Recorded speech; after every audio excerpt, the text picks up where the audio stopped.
क्या आप जानते हैं कि दुनिया का सबसे बड़ा धार्मिक आयोजन क्यों होता है?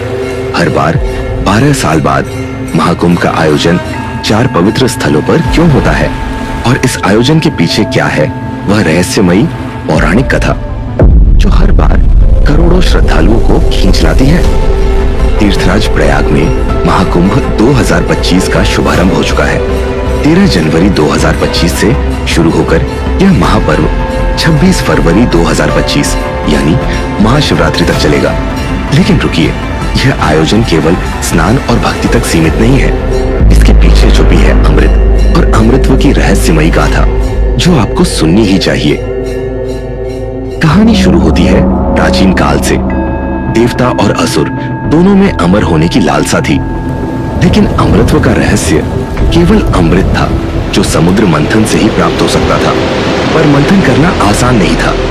दोनों पक्षों ने एक असंभव समझौता किया और शुरू हुआ समुद्र मंथन का महायुद्ध। मंदराचल पर्वत बना मथानी, नागवासुकी बना रस्सी और इस महायुद्ध में समुद्र ने एक एक कर अपने रहस्य खोलने शुरू किए। क्या क्या निकला समुद्र मंथन से? सबसे पहले निकला हलाहल विष, जिससे सभी कांप उठे। लेकिन महादेव ने विष को अपने कंठ में धारण कर लिया और कहलाए नीलकंठ। फिर क्रमशः निकले 14 अद्भुत रत्न, जैसे कामधेनु गाय, कल्पवृक्ष, देवी लक्ष्मी और आखिर में वह जिसकी सभी को तलाश थी, अमृत कलश। लेकिन कहानी यहीं खत्म नहीं होती। अमृत के प्रकट होते ही देवता और असुरों में युद्ध छिड़ गया। तभी भगवान विष्णु ने मोहिनी रूप लेकर असुरों को मोहित कर दिया और अमृत कलश देवताओं को सौंप दिया। लेकिन सवाल यह है, अमृत कलश पृथ्वी पर कैसे आया? यहाँ से शुरू होता है जयंत का रोमांचक सफर।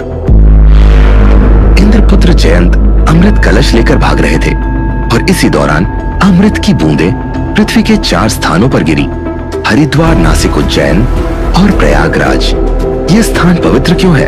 क्योंकि सूर्य, चंद्र, शनि और बृहस्पति ने भी इनकी रक्षा की। और यहीं से ज्योतिषीय आधार पर हर 12 साल में कुंभ मेले का आयोजन शुरू हुआ। महाकुंभ सिर्फ एक धार्मिक आयोजन नहीं है, यह आध्यात्मिक ऊर्जा का महासागर है। करोड़ों लोग यहाँ आकर पवित्र स्नान करते हैं, अपने पापों से मुक्ति की कामना करते हैं और भारतीय संस्कृति के इस महान उत्सव का हिस्सा बनते हैं। तो जब अगली बार आप महाकुंभ की बात सुने, यह मत भूलिएगा कि इसके पीछे छुपी है अमृत की वह अनसुनी कहानी। महाकुंभ केवल एक मेले से कहीं बढ़कर है। यह भारतीय संस्कृति का वह जीवंत प्रतीक है जो सदियों से हमें जोड़ता आ रहा है।